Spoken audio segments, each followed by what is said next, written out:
Hi there, and welcome to another interview. Today's going to be very bleak, very serious. There's not going to be any joking about it. It's really going to get to the nitty-gritty of science.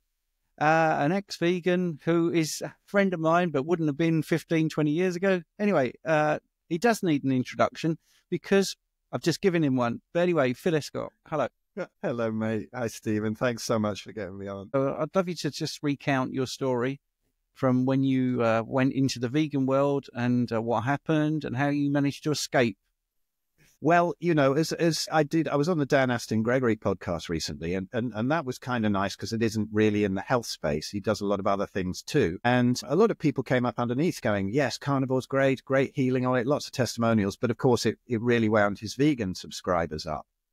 And I got quite a lot of attacks, and so did he. I'm sick of this. This is disgusting. I'm not going to subscribe to you anymore. And then if I tried to talk to them politely, then I'd get blocked as well. You always do. And so my point with this is that I was never really that kind of vegan. And I wasn't actually really vegan. And they always say, you must make the distinction. You're not vegan, you're plant-based, because vegan is for the animals. And of course it's not. Anyway, we know that. But so I would say plant-based. Yeah, I was vegetarian for 30 odd years. And I would have periods of veganism, not for the animals, although, you know, I didn't have any disregard for them particularly. I'm not some monstrous animal slaughterer just for fun. But I thought, well, since I'm vegetarian, it must be more healthy to go vegan. And I kind of tried it a few times, but it's pretty boring, to be honest. And so I'd always come back to lacto-ovo-vegetarian, which is a slower poison than veganism. And I was drawn into that by being part of the transcendental meditation movement, which has all the sort of influences of Eastern spirituality. You're never going to get enlightened if you eat meat and all that sort of nonsense. And so I got sucked into that, and I thought I was a great expert. I studied it all over the place. Ayurvedic medicine. My first book in mid-90s, I think, was on Ayurvedic medicine and also lowering the impact of cardio exercise by sort of pranayamic type breathing techniques. And I thought I was a proper expert. And I went on thinking I was a proper expert. Even when I owned a gym in the late 90s, got pretty big. Never got really lean though, because I didn't know how to eat. I thought it was all about a load of rice and broccoli and chicken breasts, you know, as we all thought back in those days. Because when I went into the gym, my body was definitely craving a load more protein, but I never ate any red meat. It was all chicken and eggs and pints of milk with sort of farty protein powders in. God knows, you know, my gym was basically methane when all the steroid boys would come in the morning. Awful. But through the 2000s, I just went back to eating what I wanted. Again, lacto-ovo-vegetarian, but it wasn't what you would call a healthy one. It was more of a, you know, a crunchy nut cornflakes and cheese on toast type diet. And then I would think, well, I better have a healthy meal. So I'd cook my usual rice and dal and veg, and then had terrible reflux and farting again all evening. And then by 2010, I think my body had just given up. There were a load of signs for a couple of decades beforehand, but I just thought it was just age, wear and tear, that kind of thing. But in 2010, yeah, proper screaming psoriatic arthritis. I was quite overweight, and, you know, you can see before and after pics. I've got quite a few of those here and there on my website and that kind of thing. But yeah, it was a real wake-up call. I couldn't walk, you know. First of all, one ankle blew up, and then the other one, and it was like walking on broken glass, and then one knee swelled up, and then it just went through everything, really, through into my wrist again, which had been niggling me since the early 90s when they misdiagnosed it as Kienbock's disease, avascular necrosis of the lunate bone. I thought it was that, and I'm glad I did think it was that, because I might have taken their meds back then and it would have been a disaster. But they diagnosed it as psoriatic arthritis, which is basically exactly the same as rheumatoid, but without the rheumatoid factor. All these so-called autoimmune, but we'll come on to that in time. All these issues are basically the same cause and the same fix. But it took me about 3 years mucking about with, you know, going more and more vegan, and then ending up fruitarian and juicing spinach as well, and all that kind of thing that overloaded me with oxalates and left me about 75 pounds down and looking pretty bad, and very skinny with a bit of a belly, and with kidney stones. And then I discovered Natasha Campbell McBride, and she's been an absolute hero ever since, and probably saved my life. And I've spoken to her many times, but I've yet to meet her. So she's going to get a massive hug in Spain or at the junction if she manages to get there. But I've told her she's well overdue for one, because it totally changed my perspective on everything. And so I started eating more of the keto diet, probably around 2012. It was about 3 months into that when the big kidney stone hit, which it often happens when you drop the oxalates, and then the oxalates start coming out. But then I probably lost another 15 pounds. I think I lost 90 pounds in all. And I did end up ripped, but it doesn't look that great at 120 pounds, like 9 stone. And so it took about another year before I had the inflammation right down. Well, probably 3 months or so before the inflammation was down enough to go start playing the drums again. And then probably a year later before the weight came back on. And this is something I spoke about in Spain last time. And I like to encourage people that if they go onto one of these diets, if they are seriously suffering from one of these inflammatory conditions, not to worry about that weight loss in the healing phase. When the gut heals, the weight comes back on. So that was an eye-opener for me. And I remember Natasha talking about it on a podcast or something, saying, don't be worried about that. And my friend Sophia Clements as well from Paleo Medicina has also spoken about that. Don't worry about that stage of it. But it was kind of alarming from having been very muscly to being a bit of a fat bastard and then suddenly looking like I'd come straight out of Belsen. It was very weird to see all of that within a year. Very strange. But that was part of the healing process. Yeah, since then, I just found over those next couple of years that I felt an awful lot better when I didn't eat any veg. I was having so-called healthy veg with my fatty meat, and things improved an enormous amount. But I just couldn't be bothered with them, and I don't like them, and they're just sponges for butter, really. And so I stopped it with the veg. And 2015... I went fully carnivore, and I have been ever since. So it's my 10th year this year. Amazes me, really. Seems like yesterday when I was out camping with some friends who I'd met through Jack Cruz. And they were sort of in Jack Cruz's little English circle, if you like. Excuse me. And they suggested this camping trip. And they made this big stew with all this meat in. And I was picking it out and not eating all the peppers and stuff. They're saying, what, you're not eating any of the veg or the peppers or... No, I think I'm just going to eat meat from now on. What? No veg at all? No, I just feel better with that. And I remember that was probably my first day, actually, or around the first week where I decided to do it. And they were astonished. But now, thank goodness, it's building momentum, isn't it? And more people are hearing about it. But back then, there wasn't that much info, really, apart from Arjunus von der Planets and I think Charles Washington's Facebook group. What was it called? Zeroing in on health, I think. And so I got into all of those, and Zero Carb Zen, one of the early websites, and got the confidence to do it. And yeah, it's been great. I still have no scurvy. I don't think I'm riddled with tumors. And as far as I know, I have no heart disease. Yeah, well, I think if you're 10 years carnivore, I hate to break it to you, Phil, but you're probably dead, actually, already. You probably died about 5 years ago. Yeah, well, don't let on, but this is AI.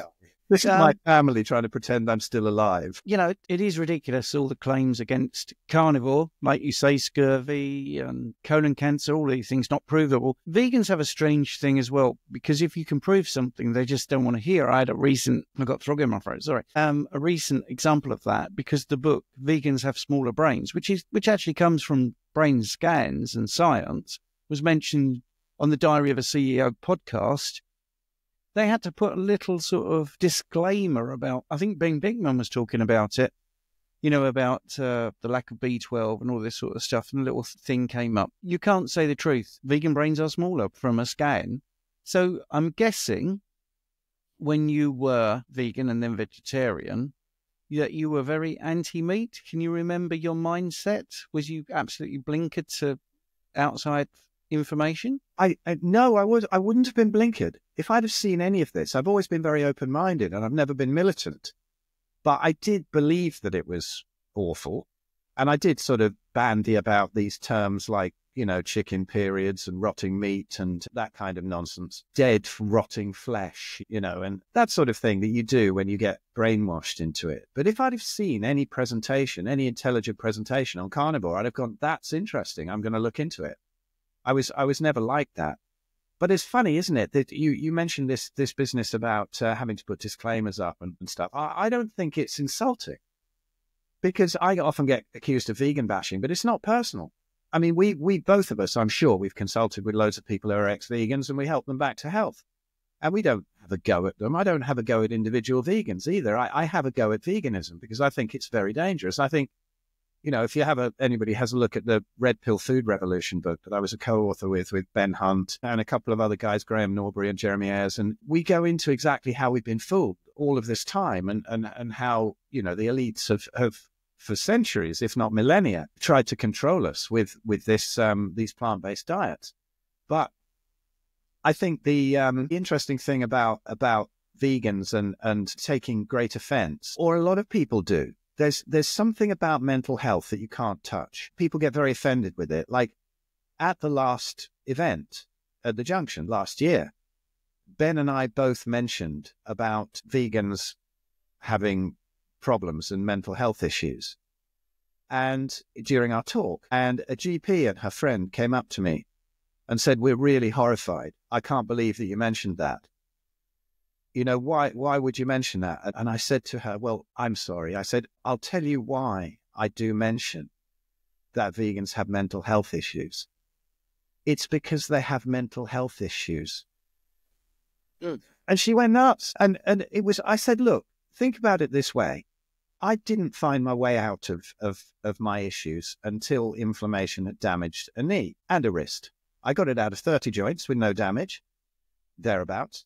But one knee is pretty crap. It doesn't straighten properly. It doesn't bend beyond about 90 degrees. It needs a hell of a lot of work. My wrist is the same. I don't know how I play drums, actually. I've just kind of adapted, and I don't really think about it because there's no pain in there anymore, but it's been damaged. So if somebody came up to me and said, 'Your knee's damaged, it looks a bit weird,' I wouldn't say that's really offensive. It's absolutely true. And it was years of plant abuse that did that to me and created that many toxins. It's not insulting. So if you say to somebody, 'I think you've got some mental health issues,' when you talk to vegans, even in a chat, recently I've been blocked by a load of them on that Dan Aston Gregory podcast chats on his Facebook. And a couple of them particularly, they blocked me, they got really angry. And somebody popped up and said, it's a testament to the carnivore diet how calm you were with them. Because usually 2 or 3 comments in, they're in caps locks, they're screaming at you about being a cannibal and that kind of thing. I've had death threats on my YouTube channel. There is definitely a serious mental health issue. I think well, as you say, the brain shrinks. This has been proven. But they're also in hunting mode. Of course, they can't hunt animals. They have to hunt evil carnists like us and start shouting at them. I loved it in the early days of Sean Baker's podcast, YouTube channel, when he would say at the end of each video, and there'll be a prize for the best vegan death threat in the comments. And it was nuts. I had one guy screenshot it in the early days of my channel, and he's saying, I can't even mention it. It's just the C word constantly. And I'm gonna rip you limb from limb. I'm not one of these weedy vegans. He's probably some guy who trained a bit and he was 6 months into veganism and hadn't lost all his muscle yet. But it was starting to show in the mental health. And this isn't an attack. This isn't insulting anybody. It's serious concern, because don't we see so much when people go carnivore and they say, "I can't believe how calm I am. I can't believe how I used to get so upset about stuff. I was so militant. How could I not have seen the other point of view?" You hear all these things, depression clearing up, ADHD, whatever that is. I think it's a bit of a weird diagnosis. Even schizophrenia, things like that. And then if you start to touch on the autism thing, my God, people go mad. You can't possibly talk about that. Oh, God. Look at Natasha Campbell McBride's books. Look at how she was thought of as being a bit of a nutter back then for writing a book on autism, and, how she reversed her sons, how she learned about it.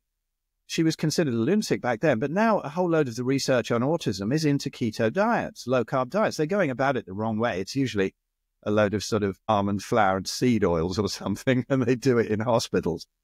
But they're this diet has been shown to reverse seizures, epilepsy in kids for a long time. And that's when they're doing it pretty badly. But you see these reversals, and we're not attacking people and insulting people. I think that's a really important distinction to make, because I had Brett Lloyd on my podcast, and he's been on loads of podcasts, and have a listen to him. I mean, the time he was sort of in tears about 6 times on my podcast, just the memory of decades of severe depression lifting when he went carnivore. And that's beautiful. And we're not attacking anybody who's got a mental health issue, who's fat, who's got a dodgy knee, whatever it is they've got.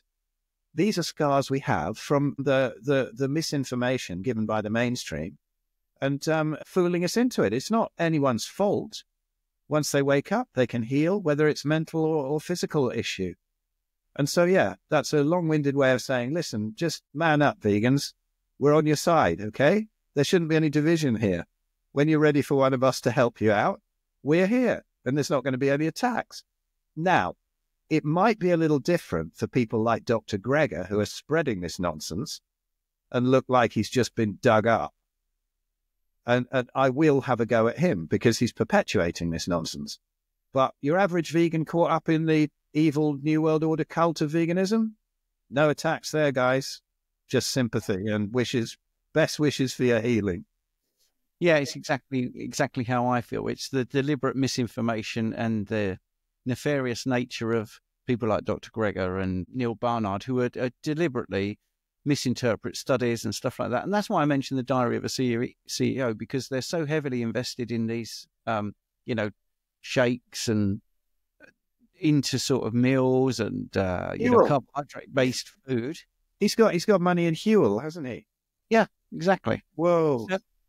So the sort of warning about this information is very disingenuous because it's real information. And instead of flagging that up, it should say, why don't you link to the study and have a look for yourself and make your own decisions? Well, of course, that doesn't make much money. I mean, that is really what frustrates me. And you're right. I mean, I think if someone is a vegan, at least they're thinking about their health. Same with a vegetarian. They're actually trying to do something. And it is the misinformation that they're, is leading them down the garden path. And you're absolutely right. I mean, the amount of success stories I've done when they've reversed things like bipolar, and it's all down to simple things like the energy supply of ketones to the brain, which definitely is what it prefers. If you've got this 5 millimoles of glucose and you've got 1 millimole of ketones, and you find the body is not looking at the big surplus, it's looking at this, 1/5 supply and choosing that. I mean, that deliberately shows the brain making that choice. It wants ketones, it doesn't want glucose. So no, but Dr. Greger says you don't have to look at the studies because he'll interpret them for you. And the brain runs on glucose. And that's it. The science is settled. That's very frustrating. I mean, 100 years ago, we knew about ketones in the brain because it was used to stop seizures. I mean, it's not even a fad thing. It's not even controversial. But yes, Greger is one of the worst out there, definitely. You sort of touched on something that I find I have to do. We use certain phrases and terms even though we don't really believe in them. So, for instance, in my world, when we talk about bloods and normal ranges, they're not normal ranges. They're normative ranges for people that eat 45% to 65% carbohydrates. It's a bit like some 18-year-old athlete looking at my stats for running 100 meters and saying, that's where I should be. It's totally irrelevant, those ranges, but I still have to talk about normal ranges. And you have to use the word autoimmune because people get what you're talking about. But I think a lot of people don't really feel that there is such a thing as autoimmunity, or certainly not to the degree that it's pushed. I mean, what do you think about that? Well, I think, first of all, people get one of these conditions, let's call them inflammatory conditions. This is what happened to me. You go to the doctor, you panic, and he says, we don't know why it happens, but your body is now attacking itself. And I think that's about as likely as me walking down the street and suddenly start punching myself in the face. What is the point? So that never really rang true to me at all, that the body was attacking itself. The body doesn't know how to attack itself. It's a beautifully balanced system. And if it's doing something that's inflammatory, it's got a reason to do it. The other theory is this molecular mimicry theory, which I don't really believe either, that when you get a leaky gut and sort of certain proteins get through into the blood, and then the body starts to see a similar chain of molecules or whatever in a certain tissue of the body, whether it's the thyroid or the synovium in the joints, that kind of thing, it starts to attack that and gets confused. I don't think so. I think Natasha Campbell McBride put it really nicely when she was on my podcast, and she just said, there is no such thing as bad inflammation. I mean, now, obviously, it's uncomfortable, but I remember the days when I had a load of inflammation, but I was so panicked, I was taking ibuprofen to get rid of it. I just couldn't walk on my ankles. And it would give me a day's rest. And I would use that mainly because I love carp fishing, and I love going out and staying overnight and catching these big carp. And I just couldn't do it without these drugs at the time. My whole world had fallen apart because I was fishing like 2 or 3 nights a week. I adored it. I just loved being outside, particularly, staying out there and sleeping on a bed chair in a bivvy and seeing the stars and seeing the dawn and the dusk. And it's gorgeous. And I would take these things, and then I'd take my last dose in the morning before I packed up, so I could actually heft all this big stuff back on a barrow to the car and get it in the car. And driving home, I remember feeling this feeling in my ankles where it was starting to burn again. And I thought, that's going to be bad. It's going to be worse than before. And it always was. Because if you take these things and shut down the inflammatory pathways, you're interrupting what the body's doing. Plus, at that stage, I hadn't really figured out that what I should and shouldn't be eating. And so I'd go there with sort of Ezekiel bread sandwiches and flapjacks because they were lower in gluten and they were a grain that wasn't inflammatory. It was just nonsense. And so that was piling up in my body through my leaky gut overnight. And in the morning, and it couldn't clear it with the inflammation because I'd shut it down with the ibuprofen. And in the morning, I'm driving home thinking, yeah, that's going to be bad. And sometimes I couldn't even get the stuff out of the car. I just have to leave it in there for a couple of days before I could just get up to haul it out the car and put it in the garage. And this to me shows that the body is definitely trying to clear something. And as I was saying before we started recording, that last time in Spain, I did a part of my talk on that I don't believe there's such a thing as autoimmunity. And I was really glad to see Anthony say the same thing at the beginning of his talk as well. And I think this is basically a load of plant toxins that get through. They lodge in different places, and then they get washed out by the body, inflaming. I see it time and time again. When people have been on a load of meds, it's very much more difficult to reverse these conditions than it is if they haven't, because they've got much more of a backlog of it. So you're battling against the effects of the drugs as well that shut down various systems in the body. So I think the worst thing you can do if you have inflammation is to shut down the inflammation. I understand, because I've been in suicidal agony in my life, and I know that you just want to be out of that pain as soon as you possibly can. And I do sympathize with people who take these things. But if you're eating the wrong things every single time that painkiller wears off, that anti-inflammatory rather wears off, you're going to be back to square one or worse. And when I consult with people, I have to drill it into them that if you go carnivore, it might not stop immediately. You might have quite a reaction to that, a Herxheimer effect, really, where things can get worse before they get better. They appear to be getting worse. They're not worse. It's just that now the body is clear to be able to clear those toxins. And in the early stages, I found, particularly with people with rheumatoid arthritis and psoriatic arthritis, where it's pretty evident immediately what you've done. If you've got MS or some thyroid issue like Graves or Hashimoto's, it's often not immediately obvious when you've eaten the wrong thing. But believe me, with arthritis, it is. And it can hit anywhere in the body, and you get that pain within an hour sometimes of eating the wrong thing, or even less. So that's the great blessing of arthritis. That's why I call my book Arthritis the Best Thing That Ever Happened to Me, because it teaches you so much about these inflammatory issues. There's a phrase, isn't there, that was made up, I think, for bipolar people, that they're like everybody else, only more so. And that's the same for so-called autoimmune conditions as well, because these things that people eat where they go, oh, well, I don't get a reaction to it. Well done.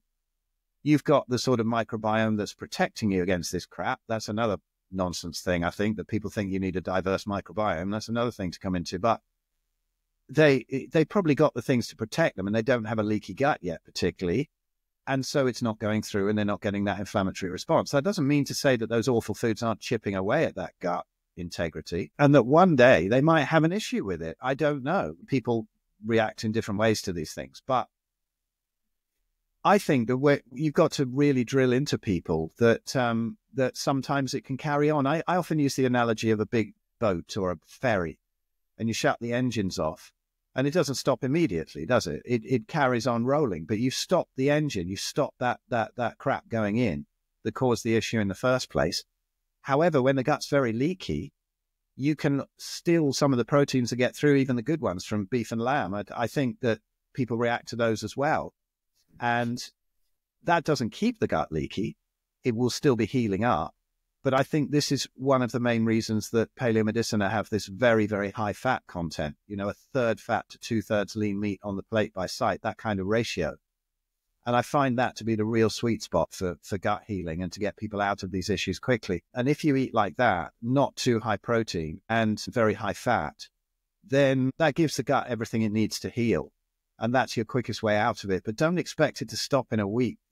I have a Facebook group as well called, very simply, Psoriatic and Rheumatoid Arthritis, Mitochondrial Health, and goes on and on, the title of it. I couldn't decide what to call it. But somebody posted in there, I went carnivore and I had psoriatic arthritis, and it's all gone. It's completely healed in 2 weeks. This is incredible. I can't believe it. She was young, just diagnosed. She'd never been on meds. And so that's possible. But I had to put comments underneath saying that's wonderful and inspiring. But please, everybody, if you've gone carnivore after you've had rheumatoid arthritis for 10 years and you've been on methotrexate, please don't expect those kind of results. And you've got to keep the confidence up and understand about the gut and understand about what our ancestral diet is and what people who eat like that, how people who eat like that have none of these chronic issues. And I had to warn people and just say, keep going. It's fine. This is inspiring. And actually, as I predicted, sort of 3 months down the line, she did have a few issues, but now she's fine. It cleared up. But around that time, you can get the oxalate dumps. You can get other things sort of coming out and the body dealing with things. And the body releases these things mostly in as safe a way as possible. Sometimes if you've really poisoned yourself, like I did with sort of probably halfway to the lethal dose of spinach smoothies every day for months, then I ended up with kidney stones because the body really can't dump the oxalates safely enough with just a nice bit of cloudy pee and that kind of thing. I think that's important to show. My most important thing that I like to get across to people is confidence, really researching into it, why you're doing this. It's not just another diet. It's not a fad diet. It's just taking away everything that you don't need and giving the body everything it needs. So there's no toxins. There's just all of the nutrients you need in the smallest package, loads of good fats, and allow the body to heal itself. There's nothing magic about meat. People keep saying to me, why is there anything curative about meat? You know, my friends in the TM community here, they sometimes come up to me in a supermarket or something, and they'll say, I've been eating load more meat. I've been seeing your videos. I'm going, it's not about that. It's about cutting the plants out. It's about subtracting. It's about taking away the poisons. You know, if you have a bucket full of honey and you put a small dog turd in there and mix it up, is it a bucket of honey? No, it's a bucket of dog shit. Right? So if you're eating a big steak and a whole load of toxic veg with it, not only are you not getting the proper nutrients from the steak, but you're also piling in a load of toxins. So it's not about eating meat. It's nothing magical about meat. It's just our best food. And so to get people with the confidence of that, even though the symptoms are not dying down immediately, that's the most important thing. Confidence, support groups, seeing your peers maybe on the same part of the journey is a bit different, isn't it? For somebody who's got a whole load of science like you, or somebody who's 10 years down the road like me, it's not quite so inspiring as seeing somebody who's a month down the line who said, do you know what? About a week after that, where you are, things started to really improve. And now look, 3 weeks later, I've seen some real improvements. And that's inspiring because you can relate to that a bit more. So that's how I like to deal with people who come to me with these inflammatory things and just give them the confidence that the body is doing what it's supposed to do. It's incredibly wise. The best doctor on the planet has no idea about 99% of the functions in the body, and certainly no idea about the microbiome. People who pretend to understand about the microbiome, I think, are seriously dishonest. And we don't know. All we can do is take away everything that we can possibly see in someone's environment. The crap food, the EMFs, the artificial light, the lack of getting outside and getting some sun, emotional traumas that I believe have a lot to do with which joints are hit in arthritis, for example, which organs are hit. It's a very sort of subtle shamanic kind of thing, I think. But I've not heard of a better explanation. And I've seen people heal certain joints from sorting out emotional issues when they haven't changed their diet and other joints are raging. I've had it myself. I think certain joints get stuck because there's also an energetic block. There's a physical block and there's also an energetic block, and that might stop the body being so efficient at clearing toxins in that area. But that's getting a little bit more into the woo-woo side. But people who try and deal with those emotional issues with sort of EFT and all these kind of things, they don't really get that far when they're still eating a load of crap. So as I also often say, hose the mud off the car before you polish it. If you go completely carnivore with high fat, it's really the quickest way, apart from fasting and even quicker dry fasting, to reduce the inflammation and to be able to have a clear view of, then let's mop up this other stuff. Look at these other things. Look at the emotional side, that kind of thing. Yeah, just deal with the most obvious thing first. Cut out the crap that you're eating because your gut's leaky and you're not being protected anymore. Yeah, I think these labels, the mainstream medicine, the mainstream medical people, the way they talk is so convincing, but actual practical experience shows that it's rubbish. So, for instance, they will say that diabetes, or they used to say, I don't think they can get away with it now, that it's a chronic progressive disease and you can't reverse it. But, I've seen people on low carb, keto and carnivore all reverse their type 2 diabetes and come off their medications. The same with blood pressure. They've been able to lower their blood pressure. So when you talk about autoimmune, it sounds like a very technical term and you can't do much about it. But I've seen reversal of all these conditions with what you say, just simply cutting out all the plants, cutting out the things that are full of anti-nutrients, eating fatty meats. And I also like the fact that you said you can do more with things like getting outside and grounding and getting sunlight and doing all the things actually that in the last 5 years they've scared you into doing, telling you not to get outside, keep out of the sun, don't go and talk to people, don't be social. I mean, there's so much proof that people live longer when they're part of a really good community, a nice social type bond where they're getting on with other people. And that's really simple, isn't it? To just make sure that you're out and active and social, if that's possible. I mean, some people are housebound, but even then you can get an online community and get a lot of support. But I think you're right about the autoimmune. There's so much jargon around it as well. And yet here's somebody with hardly any money just suddenly decide to go carnivore and it's all reversing. So, well, I think there's a lot of smoke and mirrors. Like you say, there's all these technical terms and you have far more knowledge of the science of it than I do, but you're applying it in a proper way and you're open-minded and you're understanding with these ridiculous sort of average results that they get from pizza and pasta eaters, and you can adapt it. I mean, if anybody wants blood tests interpreted, don't listen to your GP, go to Stephen, please, because he really understands how to interpret them when you're carnivore.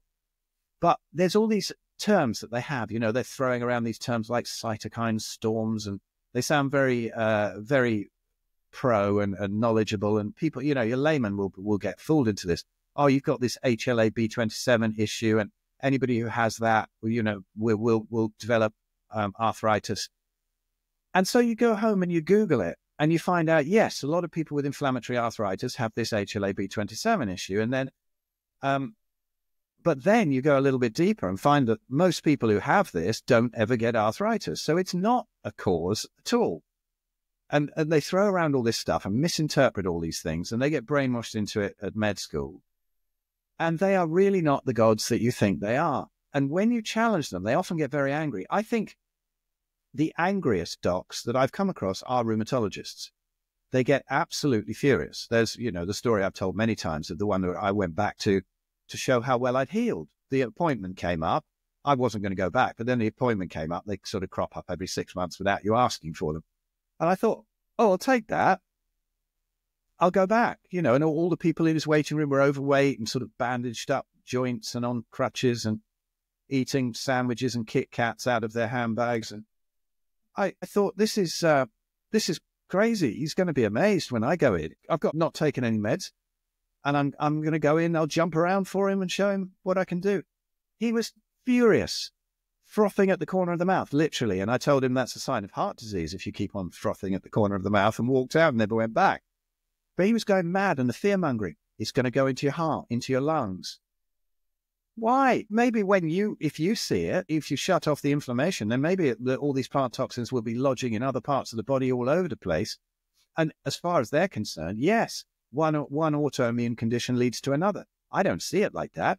I see it as just not allowing the body to get rid of these toxins. And so they lodge in all sorts of different places, and all these places need to become inflamed and start shutting down, like the thyroid when it gets full of halides and oxalate crystals. And you get rid of these things and people's thyroids heal up, and it's not rocket science. But in the meantime, then they'll fearmonger you as well, because, say, in a thyroid condition, quite often the thyroid levels can go a bit crazy in the first month or two if you go carnivore, according to the docs. And then they'll say, oh, these are really scary, and you need to stop. And then when they're doing the same thing with the kidney issues, they say, oh, your creatinine's up, so your kidneys are failing. I had one guy phoning me up about every hour. I was fishing again one day, and I was trying to get away from it all. My phone kept on ringing. This dude, my kidneys are failing. My docs told me my kidneys are failing. We go, no, it's just from eating a load of meat. You'll be fine. It's not a big deal. Yeah, but how do you feel? And you ask that with the thyroid people as well. Oh, I feel fine. But the doctor tells me my kidneys are packing up. And there's so much fear-mongering. It's so angry if you don't do it. I had a lady come up on my weekly Zoom call the other day, last Sunday it was, and she was telling me about her rheumatologist, this woman, rheumatologist, and she said she gets so angry with her, she shouts at her, don't Google, don't do any research, just listen to me. The only thing that's going to do any good for your rheumatoid arthritis is to take these, basically chemo drugs and biologics. That's the only chance you've got. And she's shouting at her, and she actually, when she argues, she says, you've actually also got a mental health issue if you even think of arguing with me, and I want to refer you to a psychiatrist. That's abuse. I said, she's also saying, and above all, don't eat any red meat, particularly fatty red meat. This is the most inflammatory thing you could possibly eat. You'll never get well if you eat that at all. And she's telling her this. This is the angriest rheumatologist I've heard about. And I'd really like to, I said to her, please go in and film it, video it. Say that you're now on a carnivore diet, and we want to see her head actually explode. Because you can imagine how angry she's going to be if she said, I'm not taking your drugs, I've been Googling, I'm talking to a drummer about what I should do, and I'm eating nothing but fatty red meat. That would be beautiful. See her absolutely explode then. And I'm getting better. Don't forget that bit. My symptoms are reversing, so... Yes. I mean, yes. So, Phil, thanks for that. And I feel like I could listen to you for ages, but I don't do long videos. I should do, maybe. And also what I'm going to do is put your introduction at the end and jump straight into your story. So your introduction is going to come up in a minute if you do ever watch this back. So I want to thank you. We're going to have all your links in the description, and I think we'll do a follow-up. It's been absolutely fascinating. So, Phil Escott, thanks very much. Stephen, thank you very much. I suppose the most interesting question I could ask is, how's the drumming going? Oh, very well. I can't really angle the computer down, but I've just got this lovely new set of double kick drum pedals that I'm practicing away with my feet and learning all the Daz Band songs for the festival season in the summer. And we just recorded the second album. So everybody go to DazBand, DazBand.com, and check out the music. Excellent. Think the new album's out on the 20th of February, and it's all very naughty, rebellious, tinfoil hat rock music. So enjoy. Excellent. Yes. Yes. I often start my interviews or my live streams with welcome to state-controlled Britain and two-tier legal system Britain and all this. And we won't get into that, but, we both feel the same about that sort of stuff. I suppose I should have given you a proper introduction for those that don't know. Phil Escott is the autoimmune guy. He really knows his stuff and lived it, which is really important to understand a condition. I mean, I have had 15 years as a diabetes and obesity specialist. I've never been obese, so I don't really understand it. But diabetes, I was pre-diabetic. But you had an autoimmune condition, allegedly. I'm riddled with them, Stephen. I collect them. I could barely get out of bed this morning. I don't know how I am in front of you now. No, I'm fine now, but I haven't been in the past for sure. Yeah. And, you know, the person that has that condition is the expert in that condition because they know the symptoms inside out and how they feel. But so firstly, what are you doing to get the word out about your expertise?